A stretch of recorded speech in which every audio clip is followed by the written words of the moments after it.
마지막 갈퉁평화론 중간에 칸트의 영구평화론이 있어. 갈퉁은 무슨 평화라 그래요? 무슨 평화라 그래요? 평화 어떤 평화론도 얘기했니? 어? 적극적 평화론이라는 얘기를 합니다. 적극적 평화론. 어떤 게 적극적 평화였어? 직접적 간접적 공격과 직접적 공격이 다 얹은 상태가 적극적 공격이었다.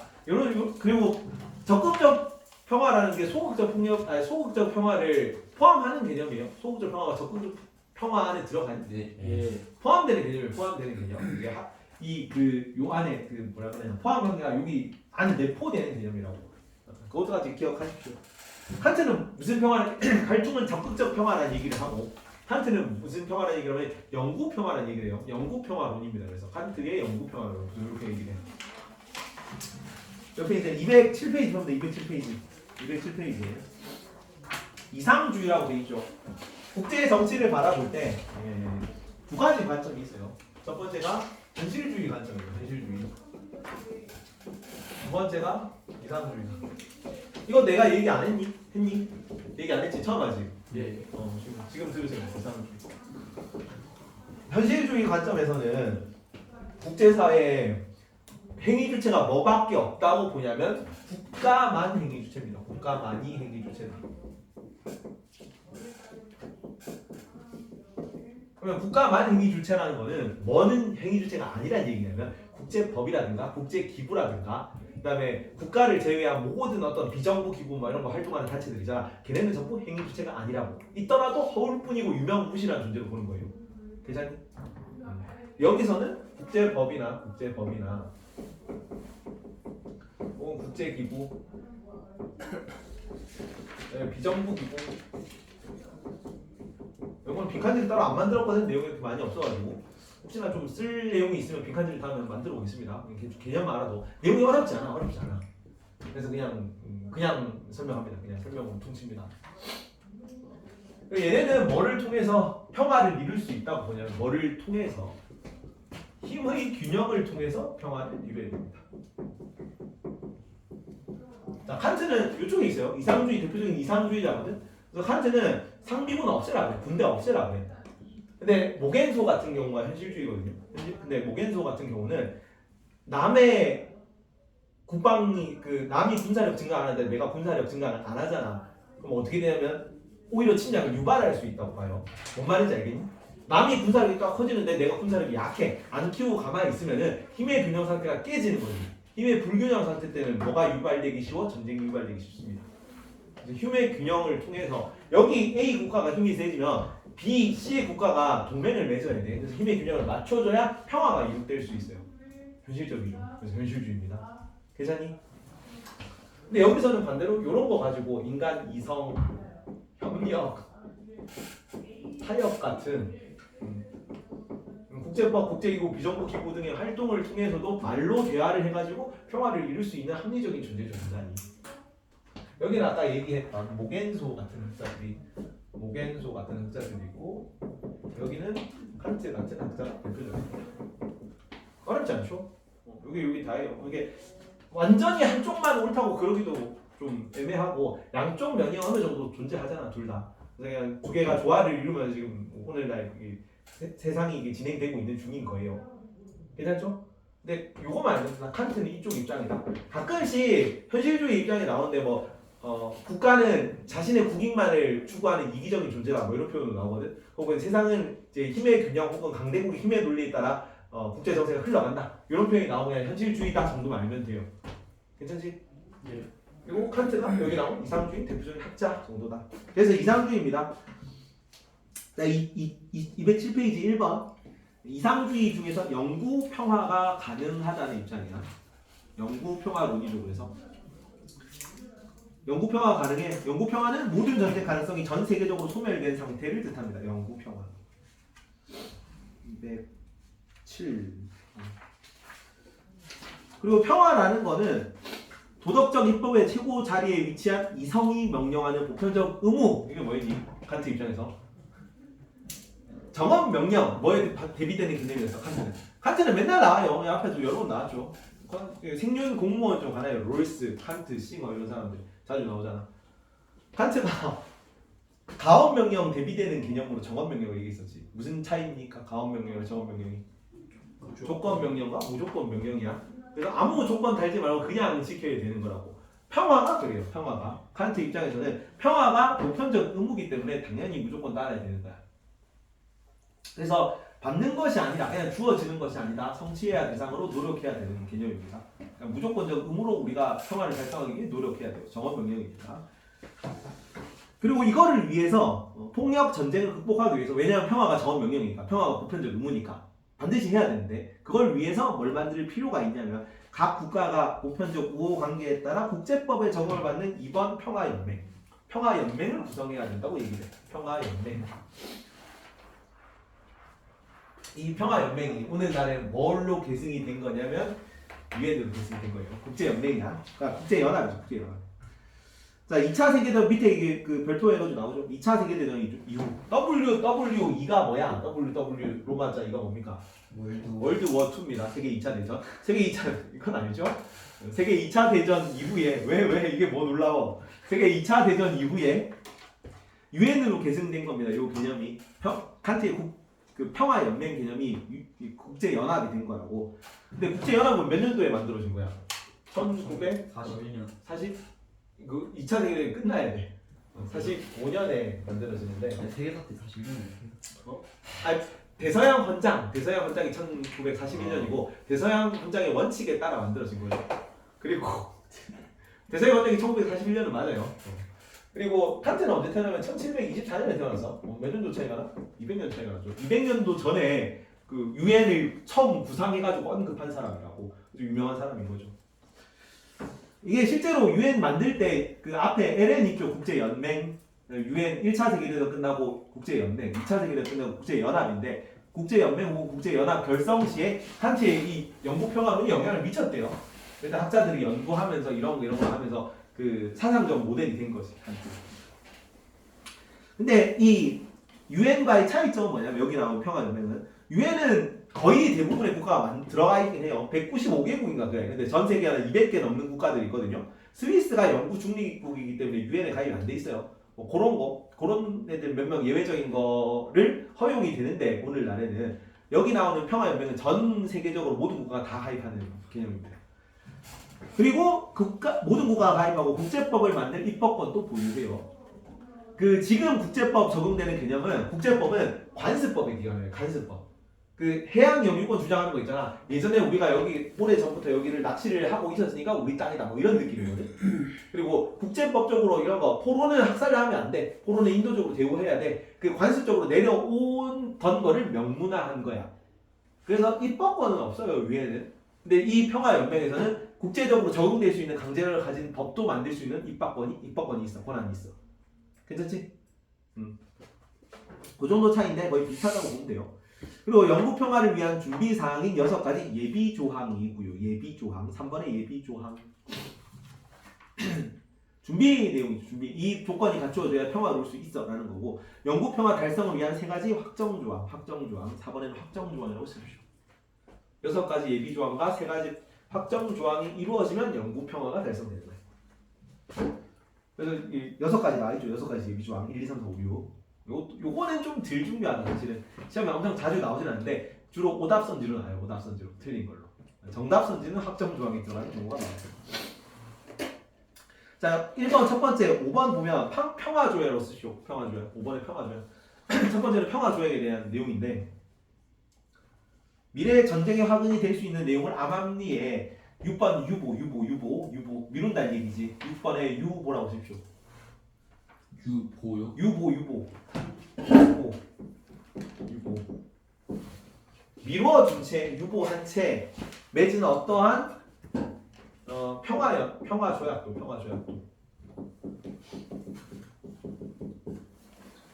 전쟁을 가정하는 혹은 전쟁이 요소가 들어가는 어떠한 평화조약도 평화조약으로 인정되지 않습니다.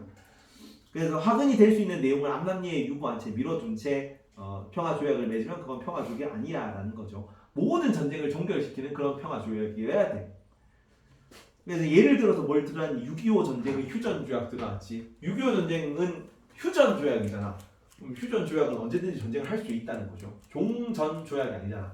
이런 거는 평화 조약이 아니라고. 괜찮지? 실제 선지는 어떤 선지들을 하냐면 칸트는 평화 조약만으로도 세계적 전쟁 상태를 종식시킬 수 있다고 보았다. X로 나이죠. 평화 조약만으로는 영구 평화가 불가능합니다. 왜냐하면 모든 대상국을 한 게 아니잖아. 평화 조약 당사국 두 나라는 전쟁을 하지 말자는 거지. 평화 조약 맞죠? 두 나라 간에는 평화가 이루어질 텐데 나머지 국가들은 다 쳐들어올 수 있는 거지. 이해가니? 그래서 영구 평화는 이룰 수 없고요. 세계적 전쟁 상태를 종식시킬 수는 없고, 그리고 평화 조약만으로는 어떠한 전쟁 상태도 종식시킬 수 없다고 봤다. 이건 맞을까? 모든 전쟁을 종식시킬 수 있는 건 아니지만 누구의 전쟁을 종식시킬 수 있어? 계약 당사국의 전쟁을 종식시킬 수 있지. 그래서 어떠한 전쟁도 종식시킬 수 없는 건 아니야. 근데 그렇다고 세계 평화를 이룰 수 있는 것도 아니야. 양 당사국, 계약 당사국의 평화만 이룰 수 있는 거다. 마지막 칸트는 어떠한 전쟁도 다 부당한 전쟁으로 보았다. 방어전은 허용해요. 방어전. 조금 이따가 이런 표현이 나오는데 상비군 무슨 뜻입니까? 상비군 들어보지 않았나? 상비군 왜? 상비군 치료가 항상 준비되어 있는 군. 맞아요. 항상 준비된 군대를 상비군이라고 그렇지. 직업 군인이 있어야 상비군입니다. 우리 지금 민방위 이런 거 하는 거 예비군 훈련 가는 거 전역하고 나서 가는 거는 항상 내 직업이 군인이 아닌 거죠. 그런 건 상비군이 아니라고. 근데 그 절대왕정시기에 상비군이라는 개념이 처음 났거든요. 관료제 상비군 정비 이런 거 절대왕정시기에 나오죠. 절대왕정시기에 그 왕을 문무 양 방향으로 이제 좌우하는 그런 거거든. 이전까지는 왕이 전쟁할 때 용병들 끌어가지고 고용해서 싸우거나 아니면은 그 용병이나 아니면 농민들 임시로 징집해가지고 썼대요. 그런 거 말고 오로지 전쟁만을 위해 준비된 군대인 거지. 이런 거. 상비군 부정하라 그러는데 뭐는 긍정했냐면 방어 전쟁을 위한 자발적인 훈련 같은 거, 자발적인 군사 훈련 허용합니다. 그래서 모든 전쟁을 부정하는 건 아니야. 뭐랑 차이점이니? 모든 전쟁을 부정하는 사람이 있었죠. 누굽니까? 갈퉁이 그 적극적 평화 얘기하면서 평화 달성을 위한 어떠한 폭력적 수단도 전부 다 부정한다라는 표현을 썼잖아. 그렇지? 이거는 갈퉁만 얘기했는데요. 모든 전쟁을 부정하는 거 갈퉁밖에 없어. 그리고 저번에 롤스가 어떤 전쟁까지 허용된다 그랬어? 정의 전쟁. 그래서 저쪽이 무법 국가인 경우에는 저쪽을 질서정연한 국가로 만들려면 원조 가지고 말로 설득하는 거 가지고 부족하다고. 그런 경우에는 가가지고 이제 이 잘못된 정부 체제를 뒤집어 엎는 것까지 가능해야 되겠지. 그래서 롤스 같은 경우가 제일 적극적인 거고, 칸트 같은 경우는 소극적으로 방어 전쟁만 허용하는 거고, 묵자가 이런 입장이에요. 묵자도 방어 전쟁만 허용하거든. 근데 칸트 같은 경우, 그 아까 갈퉁 같은 경우는 모든 전쟁을 다 부정했다는 것까지 차이점을 알아두세요. 그다음에 독립국가 7번에 독립국가 주권 보장 쓰십시오. 주권 보장.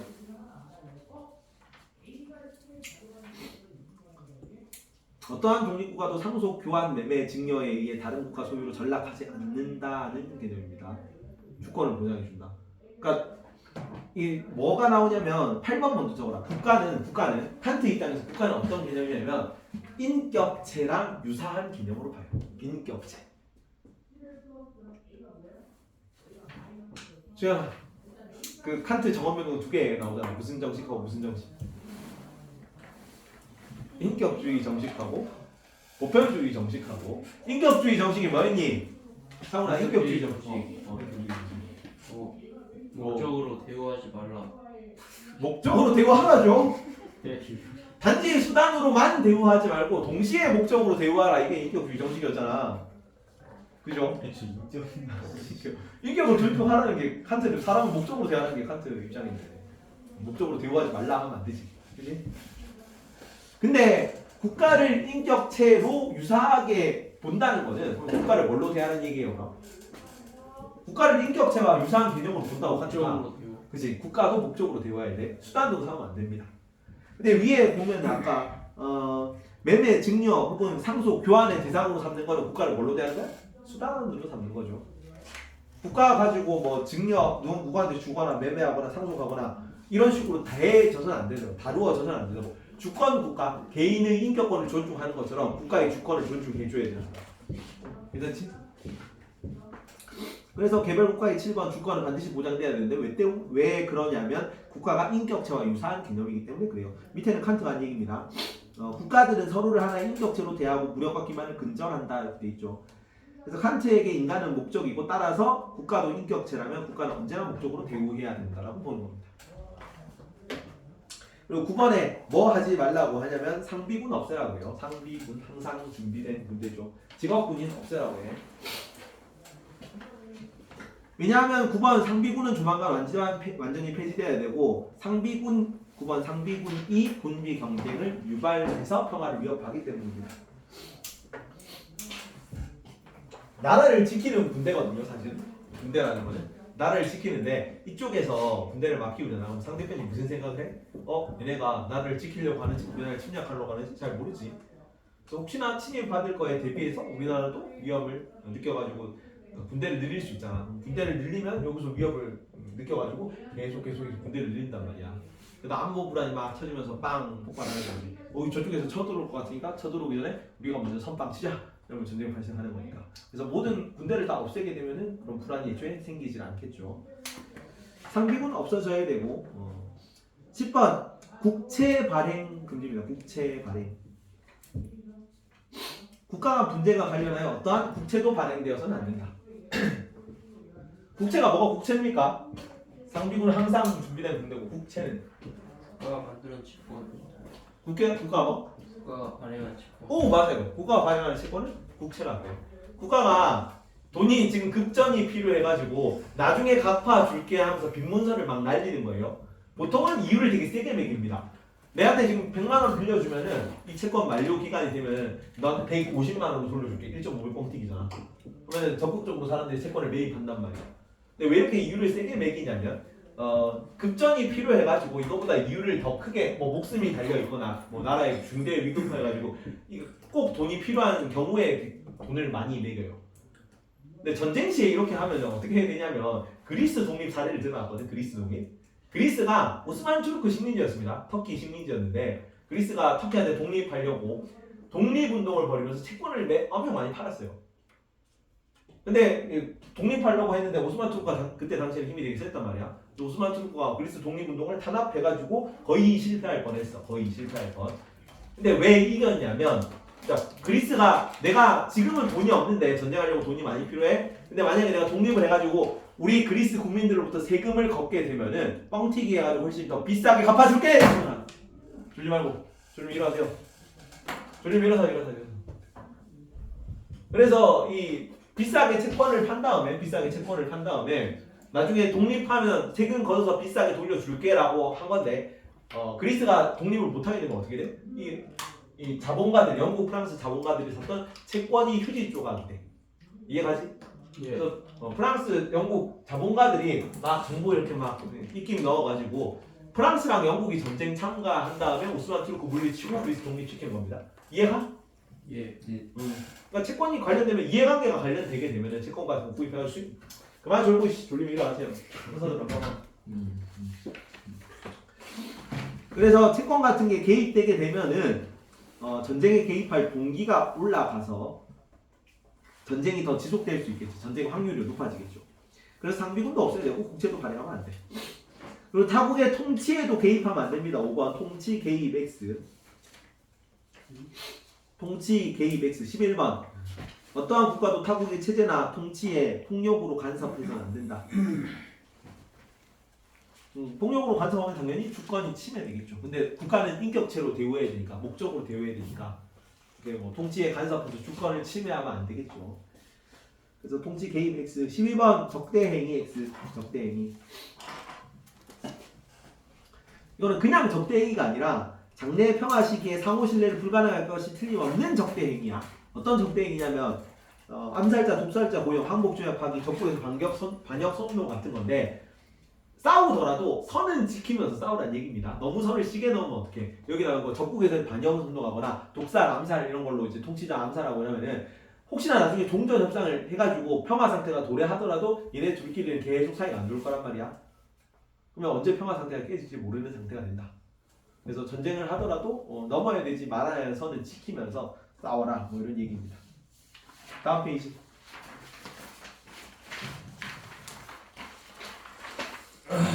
마지막 페이지. 확정 조항은 세 가지 차원으로 이루어져요. 세 가지 차원. 확정 조항은 세 가지인데 첫 번째가 국내법에 대한 내용이고, 두 번째가 국제법에 대한 내용이고, 세 번째가 세계 시민법과 관련된 내용입니다.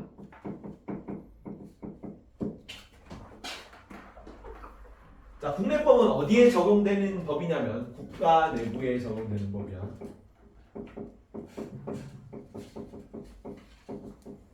국제법은 어디에 적용되는 법이냐면 국가 간 적용되는 법입니다. 국가와 국가 사이. 여기는 국가 내부에 시민과 시민 사이.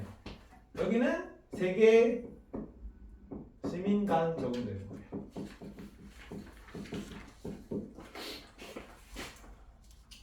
세계 시민 개인 간 적용되는 법이죠. 괜찮니? 근데 국내법적 관점에서는 국가 체제가 뭐 해야 된다고 얘기하냐면 공화정 체제여야 된다고 해요. 공화정체라고 합니다. 정체라는 건 정치 체제예요. 정체. 정치 체제를 정체라고 하는데 정치 체제가 뭐 해야 된다고? 공화정이어야 된다. 승모 일어나세요. 우리는 서서 들어. 서서 들어. 서서 들어. 진짜 깼어요. 공화정체해야 된다. 두 번째, 국제법적 관점에서는 어떤 게 이루어지냐면 국제법에 적용을 갖는 평화연맹으로 되어 있죠. 연방체제라고 되어 있네. 연방체제가 평화연맹입니다. 국제법에 적용받는 연방체제. 연방체제가 국제법에 따라 이루어져야 된다고 해요. 자유로운 국가의 연방체제에 의해서 국제법이 만들어져야 된다. I.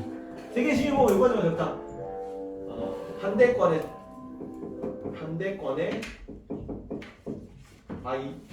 보편적 우호에 국한됩니다. 한대권에 국한된다. 까지만 하고 다음 시간에 한다. 거의 다 끝났어. 거의. 다다 이게 끝났다 이제. 선생님 화나셨어요? 어? 선생님 화나셨어요? 왜 화가 나? 수영이가 수영이가 선생님 화나가지고 기분이 많아서 내가? 화가 기분이 나쁘지. 다 졸고 하는데. 아주 분노했다. 일어나는 중. 이거 똑같니? 세계 시민법은 세계 시민 간에 적용되는 법인데 반대권이라는 거는 그 반대가 뜻이 뭐야? 기쁘게 만드신다는 얘기죠. 예. 세계 시민법은 한대권의 범위를 넘어서지 말라 그래. 기쁘게 넘어서는 거, 우호권이라 우호적으로 대하는 거 범위를 넘어서서 이 이방인을 너무 권리를 주지 말라는 얘기예요.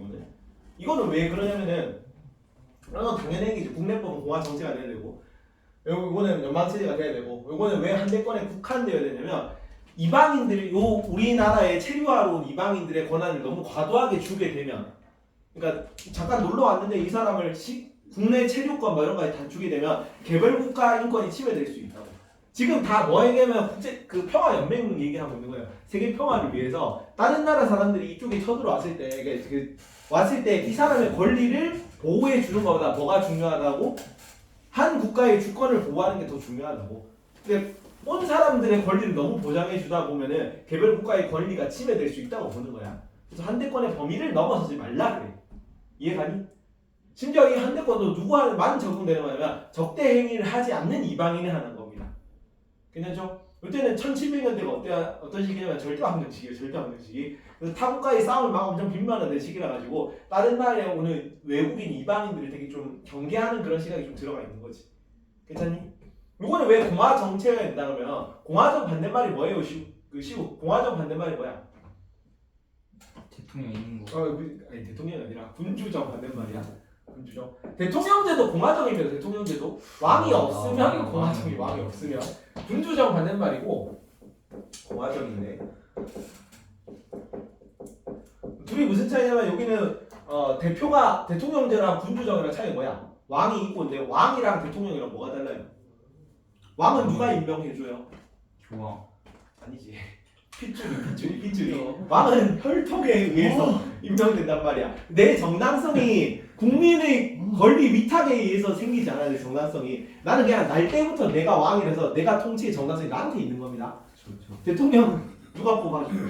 시민. 시민들이 뽑아주는 거예요. 시민들의 동의가 대통령 권력의 정당성의 바탕이란 말이야. 그래서 실제로 군주정 국가보다 민주정 국가에서 전쟁 발생 비율이 더 낮아요. 실제로. 군주정에서 전쟁은 누가 결정해? 왕이 결정하잖아. 왕이 결정하는데 왕이 국민들이 나가 죽는 거하고 이해관계가 있어 없어? 없죠. 내 이익이 내 영토가 넓어지는 게 중요하지 국민들이 나가서 죽는 거는 크게 관심이 없단 말이야. 좀 관심은 있는데 가슴은 아프겠지만 뭐가 더 이익일 수 있어. 내 영토가 넓어지고 나한테 세금이 더 많이 들어오게 나한테 더 이익으로 생각할 수 있단 말이야. 근데 민주정에서 어때요? 공화 정책에서는 왕이 없으면 대통령을 그 백성들이 뽑아주면 시민들이 뽑아주면 예. 시민들이 안 좋아하는 정책을 하면 내가 다음 선거에서 낙선해요. 이해가지? 또 뽑힐 수가 없단 말이야. 혹은 내 정당이 패배하거나 대통령이 뽑히지가 않을 수 있기 때문에 국민들의 의사에 반하는 정책을 쉽게 못해. 이해가죠? 예. 그래서 실제로 공화정에서는 전쟁 발생 빈도가 높다고. 잘 생각해 보면 독재 국가나 왕정 국가에서 전쟁 일으키는 빈도가 좀 높아요. 더. 우크라이나 이런 데가 푸틴 이런 거 종신 대통령이잖아 거의. 왕 비스무리한 거지. 그래서 공화 정체가 되면 전쟁 발생 확률이 낮기 때문에 공화 정체가 일어나라. 서서 중요하고 서서 일어나 그냥. 공화 정체가 된다고 하고 요 국가들끼리는 이제 평등한 연방 체제 아까 말했던 국제 연맹 같은 개념으로 국제법이 적용이 돼야 된다. 그 국제법이 만들어져야 된다고 하고 그다음에 세계 시민법 명령에서는 국가들 간에 이 세계 시민들이 어디 나라에 방문했을 때 한대권 이상으로 대우해주지 말라는 거예요. 그 보편적 우호의 관점에 국한되어야 된다 얘기하는 거. 요 내용이 답니다. 이렇게 안 어려워. 이 시험은 이쪽이 압도적으로 많이 나옵니다. 예비 조항보다 여기가 더 중요하다 사실. 예. 자 국내법은 1번 바이 공화정체에 의해 규정되는 국내법이에요. 1번 공화정. 모든 국가의 시민적 정치 체제는 1번 공화정체여야 합니다. 공화정체. 공화정 정치 체제라는 얘기야. 정체라는 얘기를. 밑에 나와있죠. 바이 국내법인데 이걸 국내법을 국가시민법이라고 불러요. 국가법, 국가시민법, 국내법 다 같은 말입니다. 한 국가 내에 적용되는 법이고 이 공화정체가 되는 이유는 그 자체로 공화정체가 옳기 때문에 이것도 정언명령입니다. 정언명령이고 전쟁 가능성이 더 낮기 때문이야. 그래서 4번, 2번이 전쟁 가능성 낮다. 전쟁 가능성. 이건 국내법이었고 그 다음에 국제법이다. 국제법. 3번이 국제법. 4번 뭐에 의한 국제법. 뭐에 의해 만들어진 연방체제에 의거한 국제법이야. 3번 국제법은 근데 국가 간 적용되는 법이고 이 국제법은 자유로운 국가들의 연방체제. 이 연방체제가 평화연맹이죠. 평화연맹에 기초해야 된다. 그리고 요 평화연맹 같은 개념은 독립해 있는 많은 국가들이 맺은 겁니다. 그래서 밑에 평화연맹 보면 1번 이렇게 동그라미 1, 5번 돼 있죠. 5번 세계 정부가 아닙니다. 세계 정부. 요거 중요한 개념이에요. 다. 세계 정부가 아니야. 평화연맹은 세계 정부가 아니다. 세계 정부라는 걸 뭘 얘기하냐면 전 세계를 지배하는 단일 정부를 뜻해요. 그러니까 유엔이라는 게 지금 우리가 유엔의 뭐 이렇게 법적으로 통치하면 거기에 따라야 되는 강제력이 없지. 유엔이 우리한테. 그렇잖아. 근데 단일 정부는 전 세계 우리가 그러니까 지방 정부 개념이 되는 거예요. 단일 정부가 되면. 그래서 유엔이 통치력을 가지고 강제를 가지고 이거 해 하면 우리가 따라야 되는 그런 걸 얘기하는 거야. 세계 정부라는 거는. 지금 없죠. 세계. 없죠. 국제 연합은 그런 역할을 하는 게 아니라 그냥 권고하는 거지. 거부권 발동하고 뭐 권고하고 그 정도 역할밖에 못하잖아. 강제력이 없지. 러우 전쟁이 터졌을 때 뭐 미국이 그냥 뭐 강제전쟁 하는 거 이상 못했잖아요. 만약에 강제력이 있었으면 세계 정부라면 러시아한테 야 전쟁 멈춰 했을 때 러시아가 멈췄어야 돼. 그러지 못했죠. 그리고 6번, 7번 국제 국가나 단일 국가가 아닙니다. 이 국제 국가나 단일 국가라는 얘기는 전 세계가 합쳐져서 하나의 국가가 된 걸 말해요. 전 세계로 합쳐진 세계 정부는 각 국가는 있고 그 국가들을 다스리는 저 위의 상위 기구라는 개념이고 여기 나오는 단일 국가나 국제 국가는 전 세계가 통합돼서 하나의 나라만 남은 거야. 그렇지? 근데 하나의 나라만 남으면 뭐가 안 돼요? 각 나라들끼리 평등하게 주권을 가지고 모인 협의체가 그냥 안 된다고. 승우야 일어나세요. 일어나 있어. 일어나서 서서 들어. 국제 국가나 단일 국가가 아니다. 그래서 전 세계가 합쳐진 단일 국가가 아니고 이 단일 국가의 경우에는 일어나 이씨. 개별 국가가 유지되지 않기 때문에 개별 국가가 아니기 때문에 부정합니다. 평화 연맹이 아니라고 연방 체제가 아니라고요. 그리고 8번은 주권적 권력체도 아닙니다. 주권적 권력체. 주권적 권력체라고 쓰고 8번에 주권적 권력체는 그 평화 연맹 자체가 주권이 있다는 얘기야. 평화 연맹의 주권은 인정하지 않습니다. 오직 누구만 그럼 주권이 있는 거야? 국제 관계에서는 국가만 주권이 있는 거예요. 이거는 어떤 개념이냐면 그 국가를 인격체로 대우한다고 했죠. 국가들끼리 모인 게 뭐 어떤 뭐 학술쌤이나 이런 개념이죠. 동호회, 동아리 활동 뭐 이런 개념이잖아. 근데 우리 인간 전부 개인은 동호회 활동에 참가한 동호회인 개인은 인격이 있죠. 근데 동호회 자체에 인격이 있어요. 동호회 자체는 인권이 없단 말이야. 그런 개념이야. 그래서 이 국가들이 평등하게 주권을 맺고 서로 협력하고 교류하면서 평화연맹을 만들어야 되는데 평화연맹 자체가 주권을 가진 건 아니라고. 괜찮죠? 그래서 연맹 그 자체는 주권이 없고 동호회는 인격이 아니다 이런 걸 사례로 들었네요. 이게 두 번째였다. 두 번째. 국제법은 연방체제에 기초해야 된다는 내용이고 세 번째가 세계시민법 관점이죠. 9번 세계시민법은 보편적 우호에 국한되어야 돼. 보편적 우호에 국한되어야 된다. 세계시민법. 이거는 세계 시민과 법에서 커지고 있죠. 여기는 국가 내 개인, 여기는 국가 간, 여기는 세계 국가를 벗어나서 세계 시민 간, 개인 간. 자, 세계 시민법, 세계 시민 간 적용되는 법이네. 9번. 보편적 우호의 접권에 환대권이라고 써주세요. 10번 환대권. 졸지 마세요. 예. 벗고. 네.